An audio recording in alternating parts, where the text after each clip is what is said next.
El show de Gabriel Encertis. Un momento de clímax en casi toda producción épica es la escena de batalla. No solo es narrativamente un punto de tensión que suele marcar una inflexión en el devenir de los acontecimientos, sino que es el momento en el que la producción se luce, despliega su savoir-faire y echa la casa por la ventana para que el público lo flipe en colores. La historia del cine bélico es también la historia del desarrollo de la gramática audiovisual de la batalla, y si las más memorables batallas del cine nos enseñan algo, es la forma adecuada de escribirlas y filmarlas. Si bien podemos aprender muchísimo de las batallas cinematográficas que funcionan, os aseguro que también podemos aprender de aquellas que fallan por todos lados, como la que venimos llamando la batalla de las 5 casas de los Anillos de Poder. Y es que, como ya he venido demostrando en anteriores vídeos, Los Anillos de Poder es una excelente producción para enseñar a los estudiantes de cine y de guión cómo no hacer las cosas. Es tan fallida a tantísimos niveles que merecería una cátedra universitaria por sus significativos aportes didácticos desde esta perspectiva negativa. Nunca, en mi opinión, una producción televisiva multimillonaria ha resultado tan particularmente eficiente en la generación de antiejemplos. Cómo no desarrollar personajes, cómo no solucionar conflictos, cómo no representar el mundo o, como veremos hoy, cómo no hacer batallas épicas. ¿Cómo no hacer batallas épicas? En realidad, la batalla de Tir Jarad, por ponerle un nombre un poco más serio, es una escaramuza entre unos pocos sureños y unos pocos orcos que concluye con la irrupción ex máquina de un puñado de soldados númenóreanos, aunque se nos presenta envuelta con una serie de artificios que pretenden dotarle de más grandeza, epicidad y relevancia para la historia de la que en realidad tiene. Porque, al contrario que las batallas en otras producciones menos desafortunadas, esta batalla no aporta mucho realmente a la trama. Es casi un mero trámite para colocar a Halbrand y a Galadriel en el mismo escenario en la Tierra Media. Por lo demás, es una trama prácticamente extirpable, dado que no hay ningún resultado de esta intervención de Númenor en las Tierras del Sur que no se hubiese dado exactamente igual sin ella. El volcán explota, Adar no es puesto fuera de juego, las Tierras del Sur se convierten en Mordor y los pueblos de aquí a Orodruin han de exiliarse. Tampoco hay grandes consecuencias para los númenóreanos, y tampoco podía haberlas, dado que no se trata de una gran derrota con incontables víctimas que merme la potencia del reino humano más poderoso de Arda. ¿Cuál es, pues, el aporte de la operación de Númenor en el arco general de la historia? Únicamente poner a Halbrand y a Galadriel en Eregion. Parece un desaprovechamiento enorme de recursos solo para plantar a estos dos personajes en un determinado sitio. Pero es que, en lo que respecta a esta batalla, todo está mal y nada tiene sentido. Vayamos con los prolegómenos de la misma para demostrar este extremo. Por un lado tenemos la escaramuza entre sureños y orcos. La mitad de los pueblos de aquí a Orodruin, pues la otra mitad se marchó a servir a Adar, se refugia en la atalaya de Ostirith, un bastión cuyo único acceso parece ser un puente sobre el muro de la presa, lo que hace que esté bastante bien defendido. No obstante, cuando los orcos irrumpen en la torre, se encuentran con que allá no hay nadie y que les han tendido una trampa. Arondir derriba la atalaya de un flechazo porque de alguna manera la estabilidad de una estructura de piedra que lleva siglos en pie dependía de unas simples cuerdas. En serio, menuda mierda de sistema. Parecería más bien diseñado para aplastar a las gentes que en ella se refugiasen que para tender emboscadas al enemigo. El caso es que sureños 1, orcos 0. Aunque este conflicto bélico, o más bien la reyerta, comenzaría con esta acción, tampoco estamos hablando propiamente de batalla, porque ahora comienza un hiato que interrumpe la acción, en el que los sureños, en plan episodio del equipo A o MacGyver, tienen su secuencia de organización de defensa en Tir Jarad.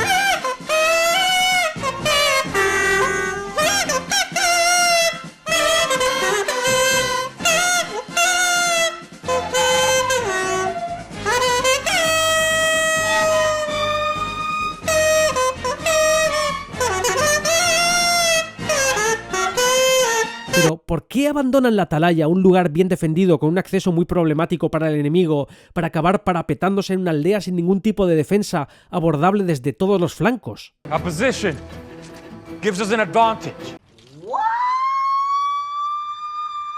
Y vuelvo a lanzar la cuestión que ya hice en otras ocasiones. ¿Qué les impide a estas pobres gentes indefensas huir para ponerse a salvo? Porque Branwen parece determinada a llevar a los débiles a una muerte segura, prácticamente metiéndolos en una despensa a la espera de que el enemigo venga a comérselos. All who cannot fight will be barricaded inside. This is to be our keep, our fallback point. Joder, madre, menuda inútil. Verás qué cagada. ¿Qué han ganado estas gentes abandonando un bastión defensivo de verdad por la taberna del pueblo? Es que, por favor, miradlos. Dejadme que me recree en esta miseria. No solo se trata del aspecto andrajoso, sino de su porte, de su actitud, con los hombros caídos, el semblante bovino, ancianos por todas partes. Percataos también de la infrarrepresentación de hombres jóvenes con cuerpos bien torneados por el duro trabajo en el campo de sol a sol. Os juro que me parece más la representación arquetípica de los pobres en el imaginario cristiano, y por extensión en el mormón, que una población rural de la Tierra Media de una región visiblemente fértil y pacífica, en la que no hay ninguna razón para esta sorprendente falta de infancia y juventud lozanas. Bueno, el caso es que llega la hora. Las defensas están preparadas. Llegan los orcos, que exhiben exactamente el grado de imbecilidad que los guionistas han proyectado sobre ellos. En vez de dispersarse y abordar la aldea desde todos los flancos, deciden entrar en Tir Jarad como lemmings en fila india, pasando todos innecesariamente por este puentito, que es tan chiquitín y anecdótico que ni siquiera supone un lugar de paso necesario para salvar esa pequeña vaguada. Por supuesto que este absolutamente absurdo proceder resulta primordial para que la ingeniosa táctica defensiva que los guionistas han concebido en su cabeza tenga sentido. Vemos a Bronwyn luchando por encender un fuego para prender el carromato que quiere arrojar sobre los orcos. Por supuesto, tiene problemas para lograrlo, a lo cual hemos de sumar este orco husmeando. Bronwyn arremete atacándole el pie, como sabemos, una parte vital de la anatomía de los orcos, dado que la usan para caminar, actividad que, en determinadas circunstancias, es fundamental para el sostenimiento de la vida. El caso es que allá va el carro, con lo que se inicia ahora sí La batalla de las 5 casas. y ¡pum!, les cierra la retirada a los orcos. Otro carro en llamas les bloquea el paso por delante, y aquí vemos la dimensión del ejército orco en todo su esplendor, un ejército que cabe en un pequeño tramo de la calle de una aldeíta. Por alguna misteriosa razón, misteriosa seguramente fuera de las mentes de los que concibieron la escena, todos los orcos decidieron ir muy juntitos por esta calle y ahora se encuentran, lógicamente, en apuros. Los sureños aprovechan la tremenda coña de que el ganado se haya metido dócilmente en el redil para atacar. A pesar de algún contratiempo de Arondir con un orco grandullón, todo parece haber salido felizmente bien tras 5 minutos de batalla desde que Bronwyn arrojara el primer carro. Pero la celebración dura poco al percatarse los buenos de que el grueso del ejército enemigo caído consistía en sureños disfrazados de orcos. ¿No es esto absolutamente incompatible con todas las escenas de lucha que nos han mostrado en las que no vemos a ninguno de estos enmascarados? ¿En ningún momento de la lucha nadie se dio cuenta de que estaban peleando contra humanos? ¿No notaron la sangre roja hasta ahora? En cualquier caso, ¿a qué tanto drama si se trata de aquellos que decidieron servir al enemigo? Bueno, el caso es que ahora sí, los orcos de verdad empiezan a cebarse con los sureños, los cuales se ven obligados a replegarse en la taberna. Y si antes veíamos la dimensión del ejército orco en todo su esplendor, aquí vemos que todo lo que queda de todos los pueblos de aquí a Orodruin cabe en una taberna. Y esta producción se supone que nos quiere contar una historia de dimensiones épicas. Galadriel ha conseguido movilizar a Númenor por una pequeña reyerta entre Villarriba y Villabajo. Villarriba y Villabajo celebran su fiesta con una gran paella para todos los vecinos. ¡Madre de la Virgen del Amor Hermoso de la Virgen de la Teta Rastras! Y hablando de Númenor, vayamos al otro prolegómeno de la batalla. Lo único que sabe Númenor sobre la situación con los orcos en las tierras del sur es lo que Halbrand relata. Where did the enemy head next? Further south, I should think. Towards the watchtower of Ostirith. Halbrand cree que el ejército orco se dirigía hacia la atalaya de Ostirith. No se trata de un contundente dato de inteligencia, sino de una vaga suposición. Y ya, esta es toda la información con la que el ejército de Númenor cuenta para elaborar una estrategia. No se ofrecen cifras, distancias, fechas, nada. Ni siquiera Halbrand informa de las zanjas y túneles que los orcos van construyendo en su avance, lo que tiene poco sentido. Si, como afirma Halbrand, fueron los orcos los que le echaron de su tierra, Way I see it, it wasn't elves that chased me from my homeland. It was orcs. resulta muy poco probable que no supiese de la enorme obra de ingeniería civil que transformaba todo el terreno que se estaban llevando a cabo a base de esclavos obtenidos de los pueblos que iban arrasando a su paso. ¿Cómo Halbrand no podía saber nada de esto? Númenor solo sabe que existe la posibilidad de que una cantidad indeterminada de orcos se esté dirigiendo a Ostirith a un ritmo igualmente indeterminado. Sin embargo, Númenor lo tiene claro. Se toman 10 días para los preparativos, cruzan luego 2000 millas de mar y varios cientos de millas por tierra al galope, lo que les llevaría como mínimo no pocos días, y mira tú por dónde, bendita coincidencia, llegan justo, bien ex máquina, a rescatar a los sureños en el preciso momento en el que los orcos acababan de someterlos en la taberna. ¿No resulta asombroso? ¿Cuáles son las posibilidades de acertar con tantísima precisión una operación iniciada al menos 2 semanas antes? ¿En qué falla esta resolución? Pues en que es imposible trasladar al espectador ningún suspense, o suspenso en Latinoamérica, si no introduces una fecha límite, una cuenta atrás, un dato que ponga a los buenos contra las cuerdas y se vean obligados a luchar contra el tiempo para lograr su objetivo. Sin embargo, los númenóreanos no tienen ni de lejos la más mínima pista de la suerte de los sureños. No saben si han sido esclavizados, si han huido o se han parapetado de algún modo, ni siquiera saben si están dispersos o concentrados. Solo saben que es probable que los orcos se dirigiesen a Ostirith.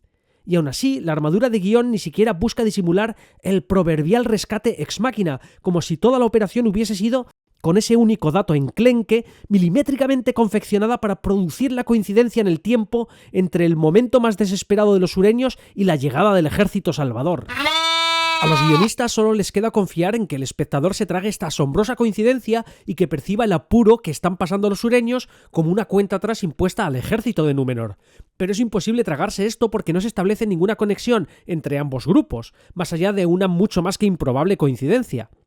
Tened en cuenta que la acción salvífica in extremis del ejército númenoriano es excesivamente dependiente de este galope sostenido, el cual es absolutamente dependiente de haber partido de Númenor en un momento determinado varios días antes. Y la partida de Númenor en un determinado día depende de los 10 días de preparativos prescritos por Pharazôn, y esto es a su vez dependiente del momento en el que Miriel ve caer los pétalos de Nimloth, el árbol blanco. Pero Miriel jamás podría haber interpretado la señal de la caída de los pétalos si Galadriel no le hubiese contado acerca de las actividades de los orcos en las tierras del sur, las cuales conoce por Halbrand, por lo que todo depende de la llegada de Galadriel y Halbrand en un momento determinado a Númenor, y por supuesto, a su vez, todo depende de que hubiesen sido providencialmente encontrados a la deriva por nada menos que Elendil después de que hubiesen coincidido como náufragos en medio del mar occidental. Y por favor, sed todos muy conscientes de que este encuentro tan asombrosamente fortuito como conveniente es del que depende toda esta trama que concluirá con Halbrand y Galadriel en Eregion. Para aquellos que queréis visualizarlo mejor, imaginaos que estáis viajando en medio del océano Atlántico, de Europa a América, en un barco en el que no queríais estar, después de pasaros la vida buscando al asesino de vuestro hermano, el cual no sabéis dónde está exactamente. Podría estar en cualquier lugar del mundo, literalmente.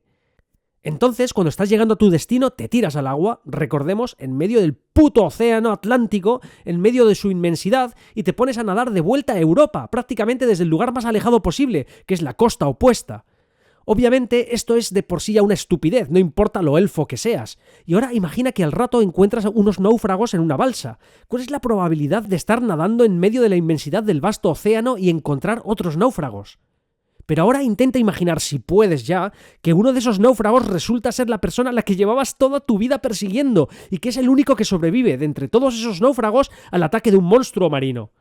Resulta que nunca conseguiste encontrarle cuando lo buscabas activamente por todo el mundo, siguiendo rastros y pistas, pero resulta que te lo encuentras de la forma más fortuita concebible en el lugar más improbable. Esto es la madre de todas las casualidades, de la que dependen todas las casualidades subsiguientes en la historia, en particular la providencial llegada in extremis del ejército de Númenor a Tirharad. ¿De verdad? ¿Alguien se lo cree? ¿Loulogio, tú te lo crees? Yo creo. Algunos arguirán que se está jugando aquí el comodín del destino, pero como ocurre con los Deus Ex Machina mal calzados, aquí parece una jugada chapucera, una trampa cutre que exhibe más una tremenda ineptitud en la escritura que un dominio del empleo de recursos o artificios de guión. Y eso que no nos hemos metido aún con la batalla en sí, esperad. Pero mencionemos algunos de los problemas adicionales con toda esta escena de la llegada de la caballería antes de analizarla. Originalmente el ejército de Númenor se dirigía a Ostirith, sin embargo aparece el galope dirigiéndose con total determinación a Tirharad. ¿Cómo sabían que debían dirigirse allí si su destino era Ostirith? Por otra parte, sabemos que en la Tierra Media, al igual que en el mundo real, el sol sale por el este. Look to my coming, at first light on the 5th day. At dawn, look to the east.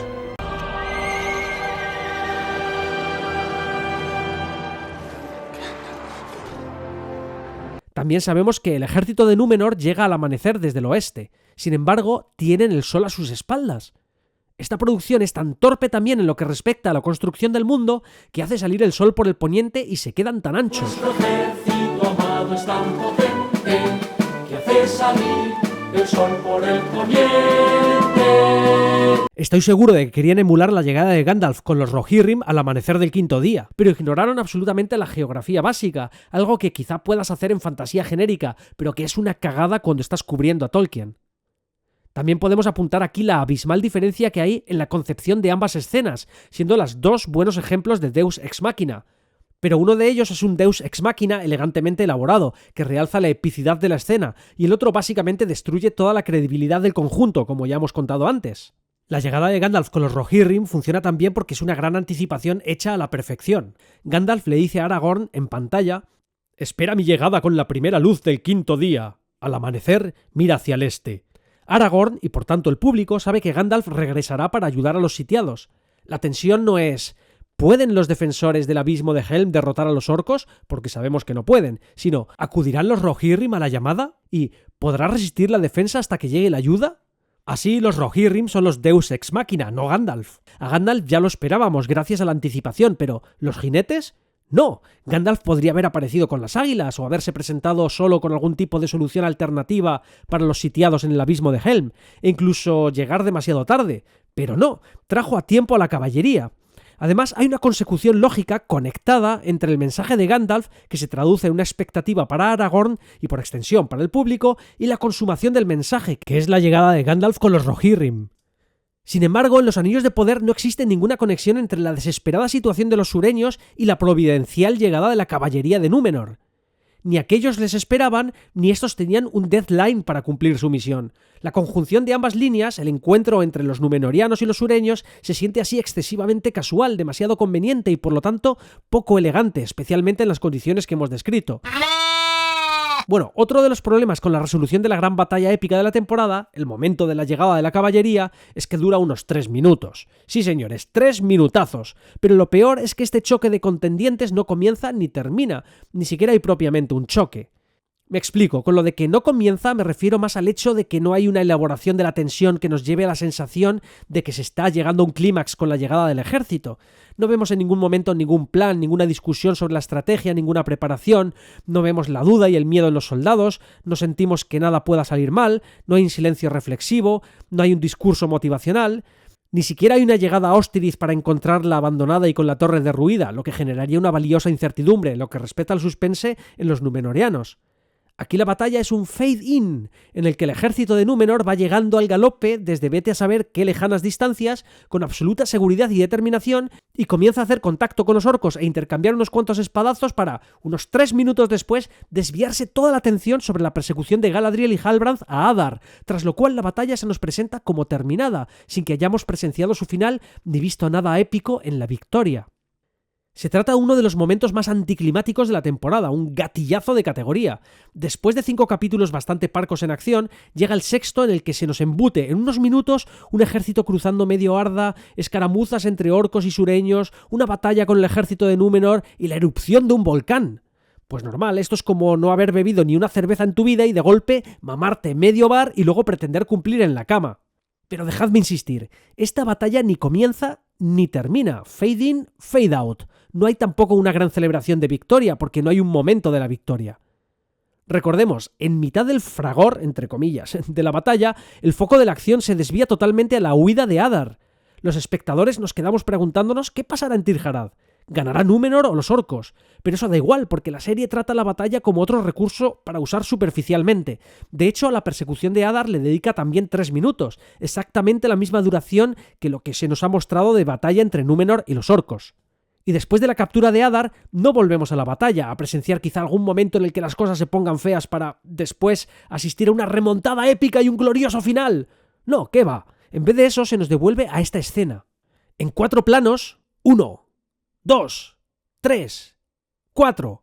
Se nos cuenta que la batalla se da por concluida, pero no dejéis de notar la falta de consecuencias. No se nos muestra ningún drama, no vemos a sureños llorando por la pérdida de sus seres queridos, no vemos cadáveres ni de soldados ni de orcos, no vemos sangre, no hay lamentos de dolor o angustia, no vemos que se haya logrado ninguna hazaña a costa de un gran esfuerzo. Sin embargo, lo que vemos, lo que la serie nos muestra son a los 3 amigos. Isildur, Ontamo y Valandil. Ilesos, frescos como una rosa, relajados e incluso dispuestos a participar en otra escaramuza. Para tratarse de cadetes sin experiencia tras su primera batalla, se les ve de puta madre, como que esto ha sido coser y cantar. De hecho, Ontamo nos intenta convencer de que esto ha sido más de lo que nos querían hacer creer. Hostia, menudo pussy el ontamo. Lo siento, pero esto termina de desinflar totalmente este globo pobremente hinchado en este capítulo. El ejército de orcos se siente todavía más inofensivo y patético después de ver cómo se nos han contado las cosas, y nada nos transmite la idea de que aquí ha habido acciones heroicas. Literalmente se nos cuenta que un grupo de cadetes sin experiencia en batalla se ha meado en los orcos como si nada. Pero la ineptitud con la que se nos cuenta el comienzo y el final de la batalla también se aplica al desarrollo de la misma. Como dijimos, al contrario que en las batallas verdaderamente épicas, esta no comienza con una construcción de la tensión. Se trata de un fade-in en el que el ejército va llegando y en vez de un choque de facciones, lo que tenemos es un contacto progresivo. Aquí atropellan a un orco, la avanzadilla va por detrás hacia la izquierda, los orcos están en primer plano totalmente desconectados de aquellos, mirando para otro lado, como si estuviesen en fiestas diferentes.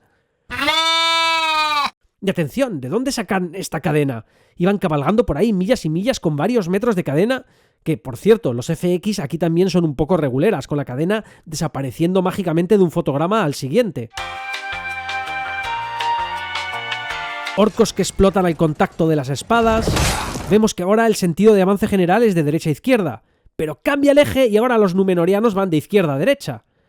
Arondir y Teo luchan sin contratiempos. Teo se ve súper profesional para ser un chaval sin experiencia. Galadriel saca su espada. Atención a su movimiento de izquierda a derecha y ¡ups! Cambio de nuevo de eje y Galadriel cabalga al revés. En todos los sentidos.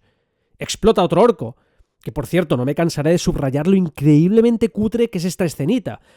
Pero es que no os lo perdáis, un rato después repiten el recurso, como si fuese lo más molón que se les ocurriese para Galadriel, que prácticamente no hace otra cosa en toda la batalla que estas demostraciones circenses. Vemos a Ontamo y Valandil luchando, algo de tensión, nada serio, y para confirmar que las cosas están lejos de estar complicadas para Númenor, vemos a la reina con Isildur y otros soldaditos allá atrás sin ninguna intención de participar en la escaramuza, todo controlado. De repente Miriel saca a Isildur del banquillo como si fuese su as en la manga en un partido que en ningún momento no parece que no tuvieran ya ganado, y tras un momento de tensión en el que su padre se ve en un pequeño aprieto, todo se soluciona felizmente y pasamos a la persecución de Adar. Fin de la batalla. Acabamos de repasar los 3 minutos de batalla en los que no hemos visto en ningún momento al ejército de Númenor estar contra las cuerdas. Como mucho hemos asistido a un par de situaciones en las que a título individual un par de personajes que tampoco son de los que más nos importan han estado durante unos breves instantes en apuros.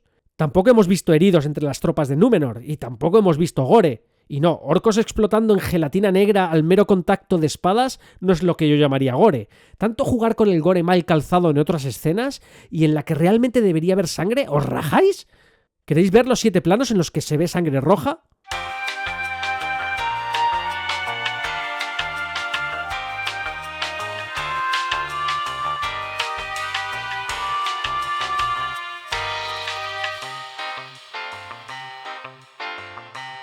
Vale, ¿qué tenemos? 2 planos con unas décimas de segundo de un cadáver con algo de sangre ahí detrás.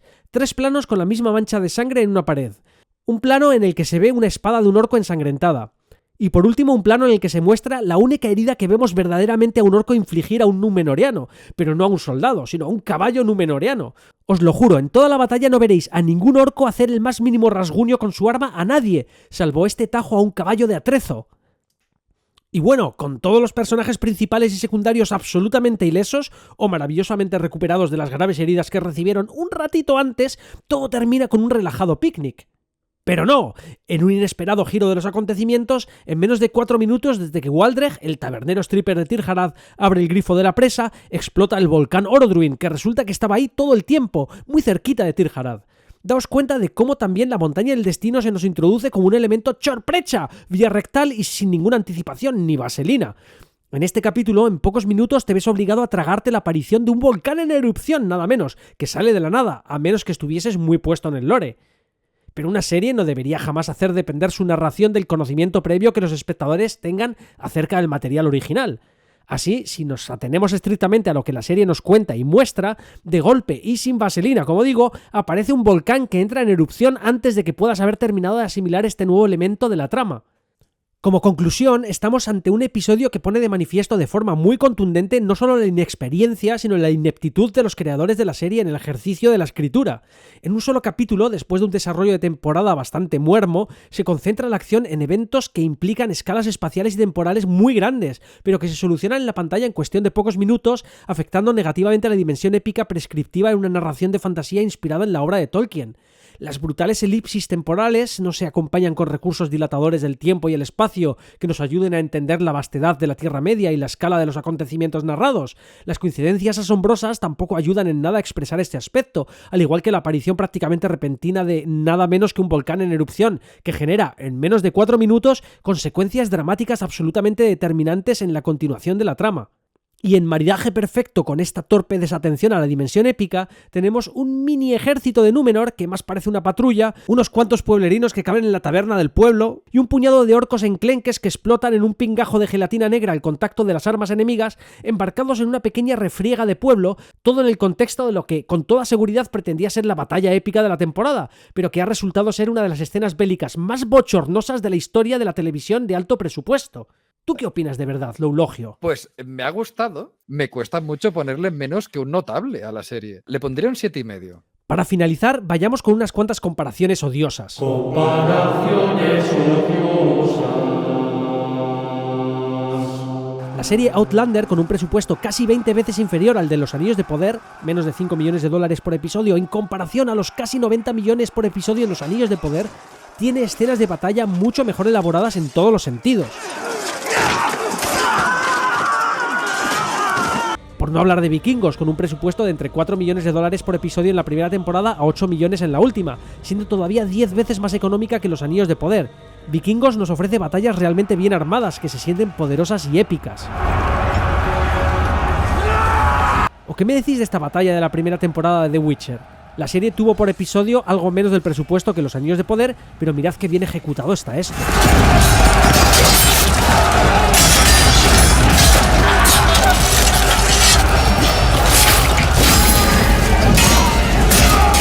Juego de Tronos osciló entre los 6 y los 15 millones de dólares por episodio hace unos años, pero de haber sido hecha hoy, sería todavía significativamente más barata que Los Anillos de Poder, y nos ofreció batallas de auténtica excelencia cinematográfica como estas.